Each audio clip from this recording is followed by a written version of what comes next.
He's the average knight in shining armor with a not-so-average weapon of choice. It's Shovel Knight from the self-titled indie game series. For those of you who are unfamiliar with Shovel Knight, he made his first appearance in the game Shovel Knight Shovel of Hope, which originally released on the Wii U in 2014, and was developed by an indie studio named Yacht Club Games. Shovel Knight is a side-scrolling platformer that was heavily inspired by the NES era of video games, primarily Super Mario Bros. 3 as well as the Mega Man series. In this game, you must save the entire world from almost certain doom by the evil Order of No Quarters, which consists of a bunch of poser knights who kidnap Shovel Knight's love interest, Shield Knight. In order for Shovel Knight to save his partner, he must scour through different kingdoms and defeat each and every single poser knight, as well as an evil sorceress known as the Enchantress. Now, Shovel Knight here is often considered to be the indie king of crossovers. Seriously, this guy has appeared in a plethora of other games aside from his own series. He's even in Super Smash Bros. Ultimate as an assist trophy, making him the first indie character to be represented in such a way.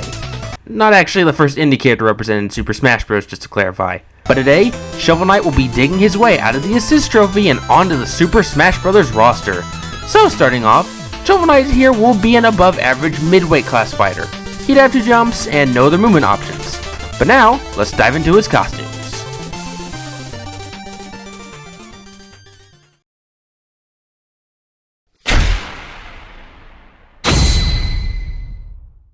For Shovel Knight's default appearance, he'll be in his iconic blue attire.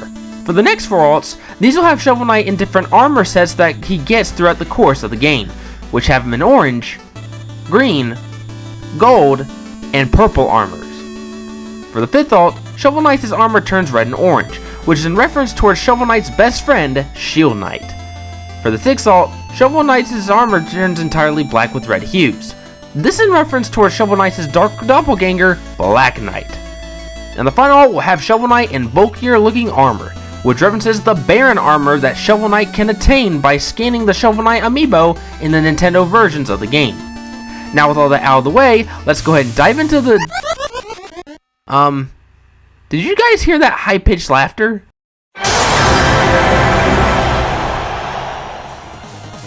Looks like Black Knight will be joining Shovel Knight as his Echo Fighter. Black Knight was one of the first rivals that Shovel Knight encountered when starting his adventure to save Shield Knight. These two kept crossing paths and eventually realized that they both had the same goal, to rescue Shield Knight. Now in terms of differences, Black Knight's special attacks hit slightly harder than Shovel Knight's, but his neutral attacks are slightly weaker than Shovel Knight's, so keep that in mind when selecting Black Knight. Now for Black Knight's default appearance, he'll be in his iconic black attire. For the rest of the alts, these will have Black Knight gain different color schemes that directly reference some of the knights in the Order of No Quarters. Yes, I know that he technically was not a part of that group, but throughout the game, they were constantly trying to recruit him as well as Shovel Knight. So for his first alt, Black Knight gets a yellow and red color scheme. This references the prideful poser king known simply as King Knight. For the second alt, Black Knight's color scheme turns sandish yellow with a hint of gray, which references the Scythe wielder Spectre Knight. Then, for the third alt, Black Knight gets the color schemes of the alchemist assassin Plague Knight. For the fourth alt, Black Knight's armor turns silver with a bit of bright yellow. This references the tiniest member of the Order of No Quarters, Tinker Knight. For the fifth alt, Black Knight's armor turns bright red with a hint of orange, a direct reference towards the fire-dwelling digger known as Mole Knight. Then for the sixth alt, Black Knight gets a dark gray and white color scheme that references the ice enthusiast Polar Knight. And the final alt will have Black Knight in green colors, which references the flying sword fighter known as Propeller Knight. Now with all that out of the way, let's go ahead and dive into the moveset.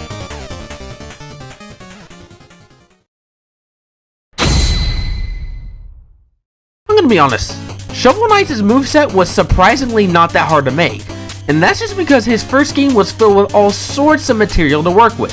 Seriously, I get the feeling that Yacht Club Games intentionally made his game like this so that Shovel Knight may one day get in Smash as a fighter. With that said though, I'm only going with what was given to him in his first game. I'm well aware of the fact that he's gotten some new games in the series, as well as the fact that he's been in games like Super Smash Bros., but I didn't even look at those games for inspiration. So starting off with Shovel Knight's jab, it'll be a one-hit spammable jab where Shovel Knight swings his shovel forwards. It's a very strong jab and can reach pretty far, but it does end with a bit of end lag. Now there is something else that you can do with the jab. If Shovel Knight has no damage and he presses the neutral jab, then a small wave will travel shortly on the ground. This small wave acts like a weaker version of Terry's power wave, where it will deal a small amount of flinching damage to anyone who gets hit by it. But because of this, it also does count as a projectile, so be wary of using this move against foes with reflectors.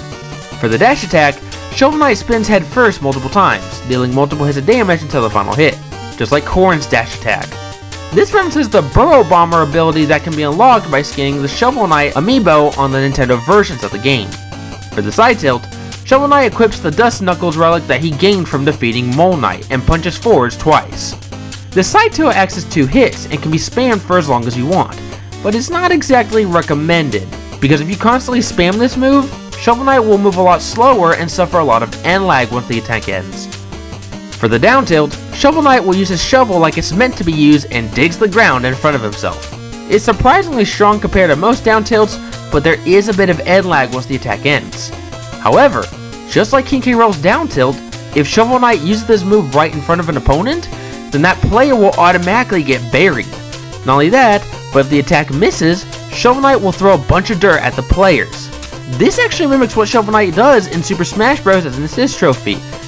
For the up tilt, this will be an innovative attack where Shovel Knight swings his shovel upwards a single time.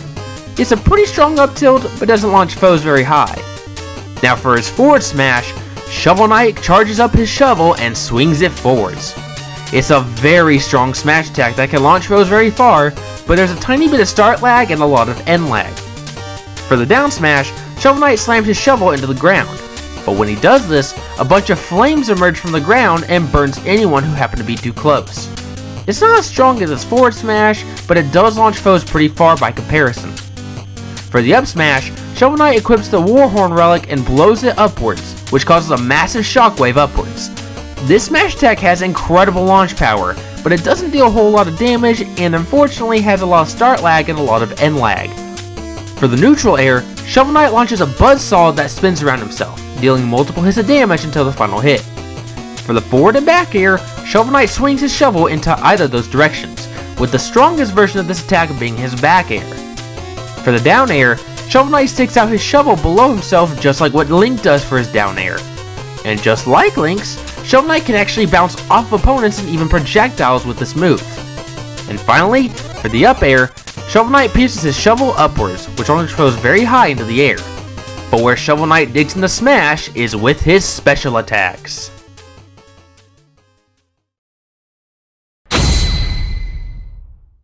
For Shovel Knight's neutral special, Shovel Knight will use the Flare Wand relic and shoot out a small projectile forwards.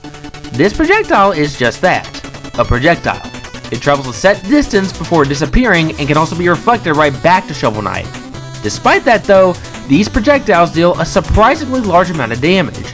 Not only that, but this special can actually be spammed for as long as you want. However, it's not exactly recommended to spam it. As I mentioned, it does count as a projectile and can be reflected right back to Shovel Knight, so be wary of using this move against foes with reflectors. Now if you're playing as Black Knight, the move will visually change. Instead of using the Flare Wand, Black Knight will instead use his Magic Blast from his boss fights. It mechanically behaves just like the Flare Wand though, so keep that in mind. Now for Shovel Knight's side special, Shovel Knight will utilize the Propeller Dagger relic. Now there's quite a bit that you can do with this side special. First of all, this move can be used as a type of forwards recovery, so Shovel Knight can easily recover back to the stage with this move. Second, this move deals multiple hits of damage until the final hit and can drag foes in, so it's a good move to use if you want to rack up damage pretty quickly.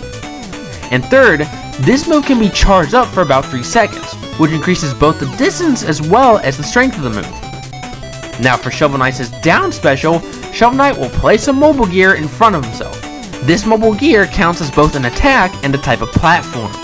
If a player happens to either attack the gear or jump onto it, then the gear will automatically roll on the ground and off the stage. If players happen to be in the trajectory of the mobile gear, then that player will get launched. This special can be used for all sorts of crazy combo potentials, so feel free to use this move however you like. There is something else I should mention. What happens if you use this move right onto a wall? Well, it'll just simply roll onto the wall and then explode, which does actually cause a small amount of flinching damage, so keep that in mind. And finally, for Shovel Knight's up special, Shovel Knight will equip the Rising Dagger relic and will fly high above the land. Mechanically, this up special behaves like King K. Rool's up special, where Shovel Knight will rise high into the air and deal multiple hits of damage until the final hit. However, unlike his, Shovel Knight will let go of the Rising Dagger at the end of the move and go into freefall once the attack ends. On the bright side, the Rising Dagger can still damage players even after Shovel Knight lets go, but it's very small flinching damage at best. Now if you're playing as Black Knight, the move will change. Instead of using the Rising Dagger, Black Knight will grow wings and fly high into the sky. These wings automatically carry Black Knight into the air and disappear after 5 seconds. Despite that though, Black Knight doesn't go into freefall and can freely use any of his other attacks, so long as it's not his up special again. And now, for the final smash. Shovel Knight's final smash will be for Chivalry. This will be a cinematic final smash where Shovel Knight is assisted by Shield Knight, who, at the start of the final smash, will run forwards while holding her shield out in front of herself. And when hit by Shield Knight will be sent into a cinematic. The cinematic then shows both Shield Knight and Shovel Knight attacking the opponents from left to right. Then, after 5 seconds of this madness, Shovel Knight jumps off of Shield Knight's shield and smacks the player with his shovel, ending the cinematic. Now if you're playing as Black Knight, the final smash will change to Meteor Shower. For this final smash, Black Knight will grow wings and fly to the center of the stage. Once that happens, he raises his shovel and causes a bunch of meteorites to fall from the sky. These meteorites are huge and go all across the stage. Then, after about 10 seconds of this madness, Black Knight's wings disappear, causing Black Knight to return back to normal, ending the final smash. Shovel Knight's final smash references what happens during the final boss fight in Shovel of Hope, whereas Black Knight's final smash references his ultimate attack near the end of the game.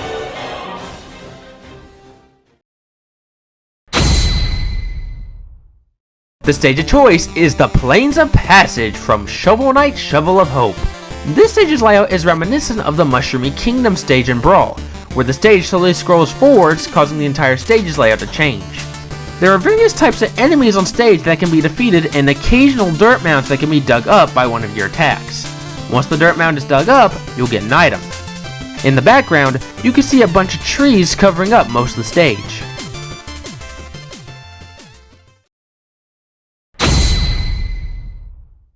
Shovel Knight has a lot of great songs to choose from, so I decided to go with most of the songs found in Shovel of Hope.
In total, 20 songs will be included, all of which will be remixed.